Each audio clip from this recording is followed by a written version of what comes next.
안녕하세요, 가성비 홍과장입니다. 오늘은 산타페 페리 언박싱 행사가 있었는데요. 그래서 가격표도 오늘 다 공개가 됐습니다. 사실 디자인에 대해서는 할 말이 많기는 하지만 이게 워낙에 디자인 호불호가 강하게 갈리는 차라서 여기서 뭐 디자인이 좋다 나쁘다 제가 얘기해봤자 아무 소용이 없을 것 같고, 특히 뭐 디자인 리뷰는 다른 데서 많이 보셨을 테니까 바로 가격표 분석으로 들어가 보겠습니다. 우선 산타페는 프리미엄, 프레스티지, 캘리그래피 이렇게 세 가지 트림으로 나눠져 있는데요. 그 중에서 가장 저렴한 트림인 프리미엄에는 어떤 사양들이 들어가 있는지 먼저 확인해 보겠습니다. 자, 우선 프리미엄은 기본 3,122만원에서 시작을 하고요. 파워트레인과 안전 부분 보면은 엔진은 디젤 2.2 엔진이 나왔습니다. 가솔린은 2.5 터보로 해서 9월 정도에 출시 예정이라고 하고요. 그리고 미션은 8단 습식 DCT를 적용을 했는데요. 뭐 DCT는 다 아시겠지만 자동화 수동 변속기, 그냥 약간 변속 충격 있는 자동 변속기라고 보시면 되겠습니다. 대신에 이제 연비가 좋아서 요즘은 많이 쓰이고 있는 추세죠. 그리고 ISG 들어가는데요. 이건 차가 멈췄을 때 시동을 자동으로 꺼주고 다시 브레이크에서 발을 떼거나 뭐 엑셀 밟았을 때 시동을 켜주는, 그렇게 해서 정차 시 진동을 줄여주고 연비를 좋게 해주는 기능인데요. 디젤 같은 경우에는 아무래도 정차 시 진동이 크다 보니까 ISG는 필수가 되겠죠. 오토홀드랑 약간 엇박자가 나기는 하는데 사실 가솔린 엔진이면 ISG와 오토홀드 둘 중에 하나를 좀 선택해서 쓰기도 하거든요. 근데 디젤 엔진이면 특히 시내에서는 사실 ISG 없이 디젤 차를 몰기는 쉽진 않을 것 같아요. 그리고 예전부터 뭐 컬럼식이냐 렉구동형이냐 말이 많았던 스티어링은 RMDPS 렉구동형으로 들어갔고요. 그래서 조금 더 직관적인 조향 감성을 좀 느낄 수 있을 거라고 생각은 드는데 이 부분은 시승을 해봐야 알 것 같습니다. 그리고 전자식 변속 버튼, 요거 펠리세이드랑 거의 유사하게 들어갔죠. 버튼식 변속기가 다이얼이나 아니면 기어봉식보다는 좀 직관성이 떨어져서 아무래도 좀 오조작의 위험에 노출이 돼 있는데, 혼다나 이런 거는 요 R 버튼 같은 게 확실하게 뭐 당기는 방식으로 돼 있다든지 해가지고 뒤로 가는 버튼이다 라는 걸 확실히 알 수 있게 좀 디자인이 돼 있는데, 현대차는 사실 그런 부분이 거의 없어서 뭐 이런 돌기 정도 말고는, 그래서 사실 신경 쓰지 않으면은 오조작을 좀 할 수가 있거든요. 그래서 이 부분은 좀 개선이 필요해 보이는데 지금은 뭐 펠리세이드와 거의 같은 형식으로 나왔네요. 그리고 다음은 전방 충돌 방지라든지 차로 유지 보조라든지 하이빔 보조 뭐 이런 것들은 다 기본으로 들어있습니다. 요즘 현대차들은 다 요 정도는 기본으로 들어가주죠. 스마트 크루즈랑 후측방을 좀 현대 스마트 센스로 빼고 특히 요 사고 방지에 가장 중요한 전방 충돌 방지 이 부분을 기본으로 넣는 건 아주 긍정적으로 보고 있습니다. 그래서 조금만 더 설명을 드리자면 전방 충돌 방지는 전방에 차량이 있으면은 브레이크를 자동으로 밟아주는 거고요. 그리고 차로 유지 보조는 일정 속도 이상에서 차로의 한 가운데로 차가 갈 수 있게 이제 유지를 해주는 거죠. 그리고 하이빔 보조는 전방에 차량이 있느냐에 없느냐에 따라서 자동으로 요 라이트를 상향등을 켰다가 하향등을 켰다가 이렇게 자동으로 해주는 거고요. 그리고 전후방 주차거리 경고 이런 거는 있으면 좋죠. 그리고 에어백은 6개입니다. 앞쪽에 2개, 1열 사이드 쪽에 2개, 그리고 커튼 에어백 양쪽에. 사실 요즘은 보통 이 정도 차급에서는 7에어백, 그러니까 무릎 에어백 정도는 추가를 해주는데 산타페는 풀 체인지는 아니고 펠이라서 그 정도까지는 좀 건드리지 못했나봐요. 그래서 7에어백은 아니고 6에어백. 참고로 소렌토 같은 경우에는 8에어백입니다. 무릎 들어가고 그리고 요 운전석과 보조석 사이에 여기에도 에어백이 하나가 더 들어가거든요. 자, 다음은 프리미엄의 외관, 내장, 그리고 시트 사양들을 알아보겠습니다. 헤드램프는 기본적으로 LED 헤드램프가 들어가요. 요 T자 모양의 DRL도 당연히 들어가고요. 그래서 보통은 요 깡통 트림 정도에서는 LED 말고 프로젝션 헤드램프가 들어가기 마련인데 그래도 LED 헤드램프를 넣어주기는 했습니다. 디자인을 보시면 이렇게 생겼어요. 그래서 요 주간주행등은 기본으로 들어가고요. 그리고 이쪽에 헤드램프가 이제 LED가 들어갔다는 거죠. 근데 전부 다 LED는 아닌 것 같고요. 그리고 다음은 크롬 라디에이터 그릴 이렇게 생겼어요. 좀 여기가 좀 어두운 삼각형으로 돼 있으면 그러면 캘리그래피 트림이고요. 이 프리미엄과 프레스티지는 이런 식의 이렇게 크롬 도금된 약간 반짝반짝한 라디에이터 그릴이 들어가게 되고요. 그리고 여기에 크롬 가니쉬, 이전 산타페와 좀 디자인적으로 이어지는 부분이죠. 그리고 그 밖에 18인치 휠이 기본으로 들어가고요. 휠은 이렇게 생겼습니다. 18인치 휠은 이렇게 디자인은 괜찮죠. 깡톤 트림의 휠치고는 디자인 괜찮습니다. 그리고 20인치 휠은 이렇게 되고 캘리그래피의 20인치는 이렇게 되고요. 세 가지 휠의 디자인적으로는 크게 차이는 없죠. 그 세단 같은 경우에는 좀 휠이 크고 타이어가 얇아야 좀 멋있는데 SUV는 또 은근히 좀 휠이 약간 작아도 이제 타이어가 좀 두툼하고 그래도 어느 정도 좀 SUV 특유의 느낌이 나기 때문에 그렇게 이상해 보이진 않습니다. 그리고 이중접합 차압유리, 요 앞유리가 이중접합이라서 좀 방음에 신경을 썼다는 얘기고요. 그리고 스키드 플레이트 보시면 이 부분이요. 이 부분이 스키드 플레이트인데 여기에 캘리그래피는 이 부분이 이제 크롬으로 들어가는데 이거는 크롬은 아니고 플라스틱 이제 무광 느낌의 스키드 플레이트가 들어가거든요. 사실 이 부분은 무광으로 들어가는 게 더 이쁠 수도 있어서 저는 이 부분은 괜찮은 것 같습니다. 그리고 다음은 4.2인치 컬러 LCD 클러스터가 들어가고요. 이 4.2인치 컬러 LCD 클러스터라면 이거거든요. 계기판 사이에 요게 지금 컬러 LCD 클러스터가 들어간다는 건데 보통 4.2인치는 이 계기판 사이가 한 뭐 요 정도 되면은 그 사이에 이렇게 세로로 들어가는 게 많거든요. 그러면 그렇게 이상하지 않은데 이 산타페 같은 경우에는 요거를 좀 가로로 놓고 하다 보니까는 이쪽이 좀 휑해요. 휑해가지고 그렇다고 여기에 이것저것 불 들어오면 그 차 고장났다는 뜻이잖아요. 그렇다 보니까는 이게 좀 보기가 그렇게 좋지가 않습니다. 근데 이게 좀 이슈가 되고 있는 부분이 이전 뭐 팰리세이드라든지 아니면 이전 산타페 같은 경우에는 여기에 이런 식으로 해가지고 7인치 LCD가 들어갔었는데 이번 모델은 아예 그게 7인치가 삭제가 돼가지고 이 좀 어색한 4.2인치가 아니면 중간 트림에 한 190만원짜리 옵션을 넣어가지고 전체 풀 LCD로 그렇게 가게끔 바꿔놨거든요. 그래서 이 중간이 없다는 게 조금 애매해졌습니다. 그렇다고 기아처럼 풀 LCD를 좀 예쁘게 써가지고 디자인을 이쁘게 하는 것도 그렇게 아닌 것 같은데 약간 이 부분에서는 애매해지긴 했습니다. 그래서 뭐 4.2인치 컬러면 못 볼 수준은 아니니까요. 그리고 시트는 인조가죽 시트입니다. 인조가죽 시트고 2열까지 열선 다 있고요. 그리고 통풍 시트는 앞 시트에만 있습니다. 다음은 편의 그리고 인포테인먼트 사양입니다. 우선 다들 좋아하시는 버튼 시동 스마트키 기본이고요. 거기에 원격 시동이 포함되어 있습니다. 이 원격 시동은 한 5m에서 10m 떨어진 곳에서 스마트키 누르면은 이제 시동이 걸린다는 거거든요. 블루링크랑은 좀 다른 개념이고요. 근데 뭐 5m 앞에서 시동을 원격으로 걸 일이 뭐가 있나 싶습니다. 이 뒤에 옵션으로 나오는 원격 주차 뭐 그런 거 할 때나 쓰이는 거지 이것만 있어가지고는 저는 제 것도 있기는 한데 한 번도 쓴 일이 없어요. 그래서 며칠 전에 한번 테스트를 해봤는데 안 되더라고요. 고장났나봐요. 신경 안 씁니다. 그리고 열선 가죽 핸들 기본이고요. 전자 파킹 브레이크, 오토홀드 다 기본입니다. 사실 뭐 전자 파킹 브레이크는 별게 아닌데 이 오토홀드 부분 요게 이제 시내 운전할 때는 꿀이죠. 멈췄을 때 브레이크에서 밟을 때도 차가 그대로 멈춰 있고 엑셀을 밟아야 차가 나가는 그 기능이 이제 오토홀드인데요. 신호등에 걸렸을 때 굉장히 유용합니다. 다만 아까 말씀드린 것처럼 ISG랑은 조금 엇박자가 나요. 그러니까 브레이크를 밟으면 시동이 꺼지잖아요. 그래서 발을 놓고 있다가 출발할 때 엑셀을 밟으면 시동이 걸리고 그 다음에 출발을 하거든요. 이게 한 0.5초에서 1초 정도 딜레이가 있어가지고 좀 차가 울컥하게 되는 경우가 많아요. 좀 익숙해지기 전까지는 조금 엑셀을 살짝 밟아서 시동을 건 다음에 그 다음에 엑셀을 또 한번 밟는 느낌으로 출발을 해야 되는데 이것 좀 신경 쓰기 귀찮고 또 그 다른 사람들 타고 있으면 이게 약간 꿀렁거리는 게 어쩔 수 없기 때문에 조금 쪽팔리거든요. 그래서 아마 둘 중 하나를 선택하시게 되면 이게 디젤 차니까 아무래도 ISG를 선택하시게 될 것 같습니다. 저는 전차 진동을 정말 싫어해가지고요. 다음 차는 그것 때문에 하이브리드를 생각을 하고 있습니다. 예전에 니로 하이브리드를 탔었는데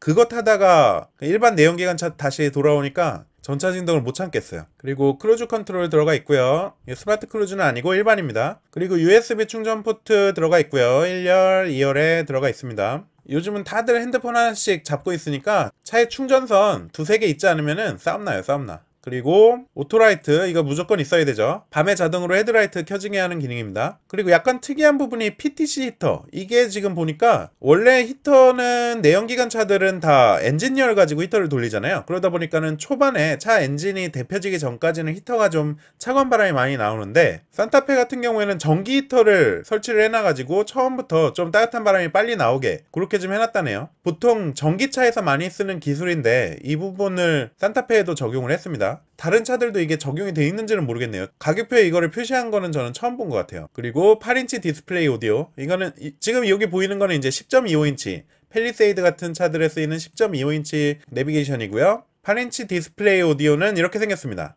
화면은 좀 작고요. 그리고 내비게이션은 안 되지만 핸드폰이랑 연결하면 티맵 같은 거 쓸 수 있습니다. 그리고 뭐 여기에 버튼이 이제 10.25인치는 센터 패시아에 있는데 8인치는 이쪽에 있고요. 그래서 후방 카메라도 되고 뭐 핸드폰으로 티맵도 되고 하니까 사실 이걸로 충분하기는 하죠. 디자인도 크게 차이가 없고. 다만 이게 어디서 문제가 되냐면은 요 센터 패시아 쪽 여기에 지금 내비게이션 버튼이 이쪽에 없다 보니까 그리고 또 이게 듀얼 프로토가 아니고 매뉴얼 에어컨이랑 연동이 되거든요. 그럼 매뉴얼 에어컨은 버튼이 약간 심플하고요. 뭐 사실 이건 뭐 그렇다 치고 어쨌든 여기에 내비 버튼이 여기 없다 보니까 이 센터 페시아 부분이 약간 휑해지는 부분, 이 부분 때문에 오히려 디자인을 조금 망치는 부분이 있습니다. 그래도 다른 차들에 비하면 심하진 않아요. 자, 그럼 다음은 프리미엄 트림의 선택 품목 옵션입니다. 옵션 보시면 우선 사륜 H트랙 있고, 경사로 저속 주행장치, 이거는 이제 경사로 내려갈 때 브레이크 안 밟고도 속도가 이렇게 적당한 선에서 유지되도록 하는 장치인데요. 그리고 험로 주행 모드, 뭐 터레인 모드니 뭐 이런 거 해가지고 뭐 사막 모드, 무슨 빗길, 눈길 모드 뭐 이런 거 하는 거 있잖아요. 크게 뭐 소용은 없다고 하는데 어쨌든 이런 거 들어가서 226만원입니다. 사실 산타페는 이거 가지고 산 타는 분들 별로 없잖아요. 도시명 SUV이기 때문에 이 사륜이 사실 필요가 없다고 보거든요, 저는 개인적으로는. 근데 뭐 사륜 생각보다는 많이 하시는 것 같더라고요. 우선 저는 가성비를 중심으로 보기 때문에 이 사륜 구동은, 이 산타페가 무슨 후륜 구동 차량도 아닌데 사륜이 도심에서 필요한가? 저는 필요 없다고 보고요. 그래서 이거는 별 2개 정도 줬습니다. 가격이 너무 비싸요, 우선. 그리고 두 번째 옵션은 7인승 옵션입니다. 기본적으로는 5인승인데 이제 3열에 그 2인승 시트를 하나 넣어주는 거죠. 그리고 7인승 들어가면 3열에 에어컨 에어벤트 만들어주고요. 그리고 원터치 폴딩 버튼 누르면은 2열이 딱 접혀서 들어가기 쉽게 해주는 거, 이렇게 해가지고 64만원인데요 사실 저는 팰리세이드의 3열도 크게 뭐 타기가 좋지는 않다라고 생각을 하기 때문에 소렌토보다도 작은 산타페에서 7인승 모델을 쓴다는 거는 조금 이해가 안 되는 부분이기는 하지만, 이 7인승을 했을 때 채권 할인이 되는 부분이 좀 있고요. 7인승을 사면 세금이 많이 면제가 되는 부분들이 있어요. 뭐 다자녀라든지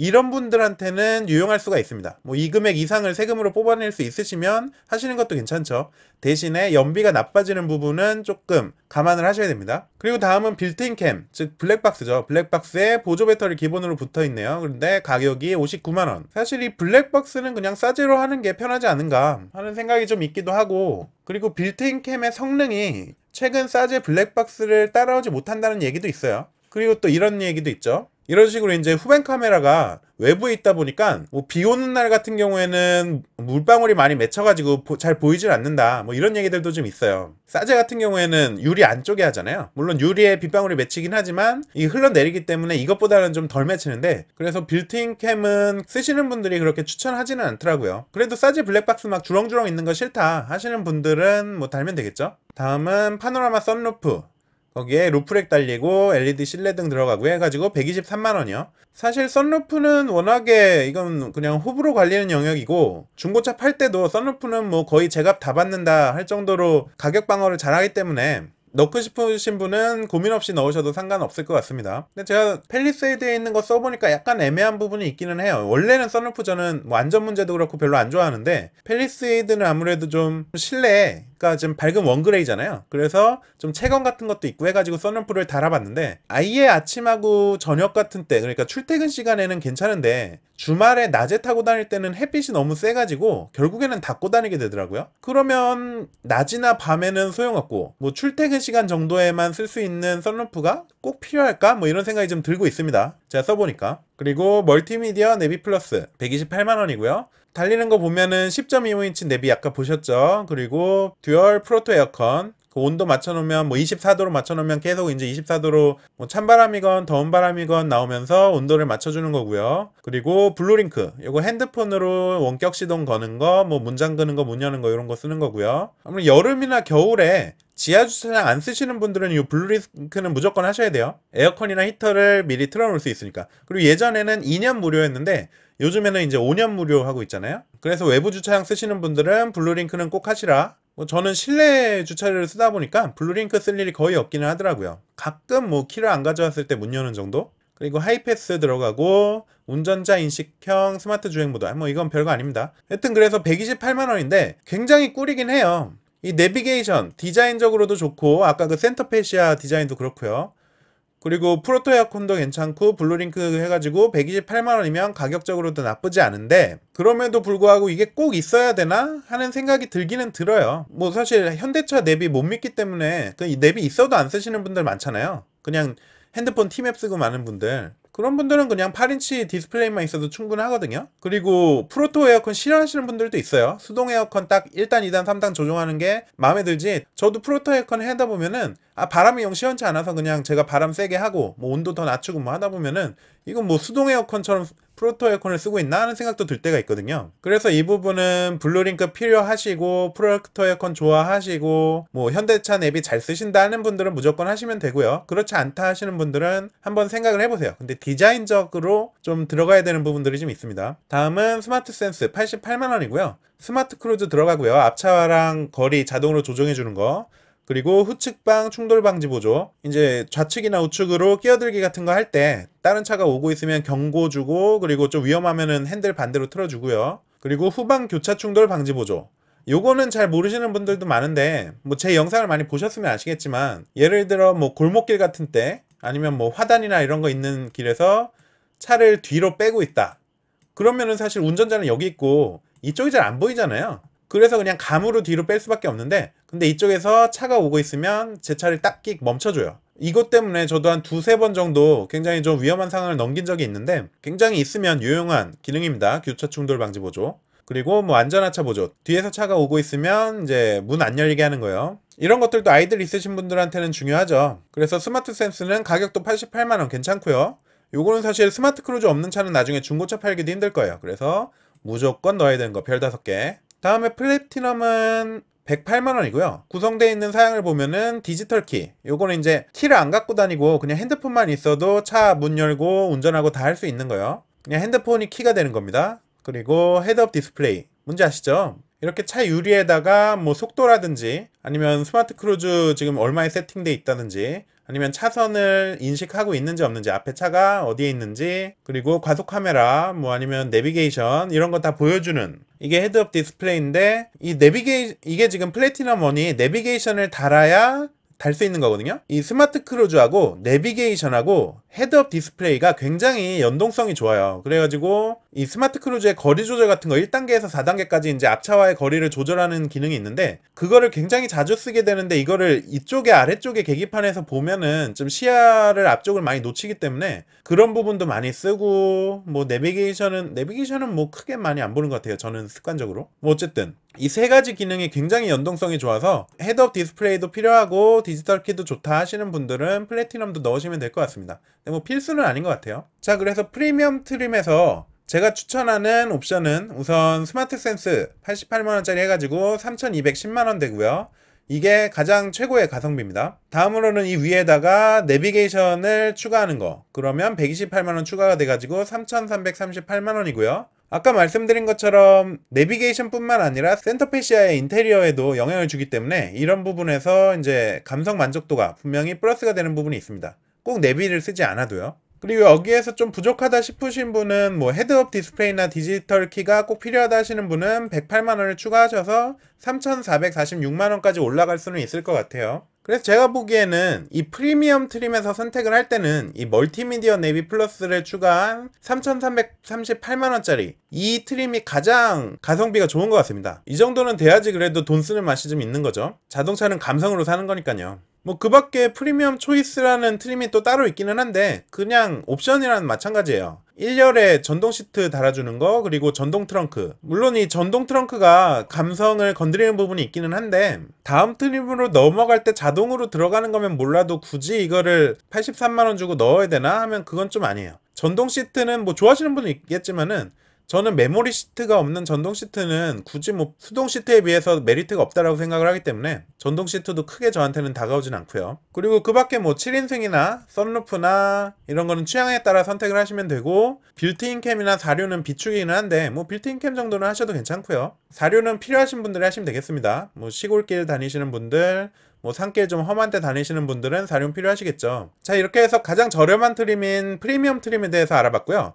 다음 프레스티지나 캘리그래피는 다음 편에서 2편에서 찾아뵙도록 하겠습니다. 그리고 그 두 가지 트림에 대해서 다 정리를 하고 나면은 최종적으로 제가 각 트림별로 가장 좋은 옵션이 어떤 게 있을지에 대해서 추천을 마지막으로 하고 마무리를 짓도록 하겠습니다. 그럼 2편에서 뵙도록 하겠습니다. 저는 좋은 물건 싸게 사는 가성비 홍과장이었습니다. 감사합니다.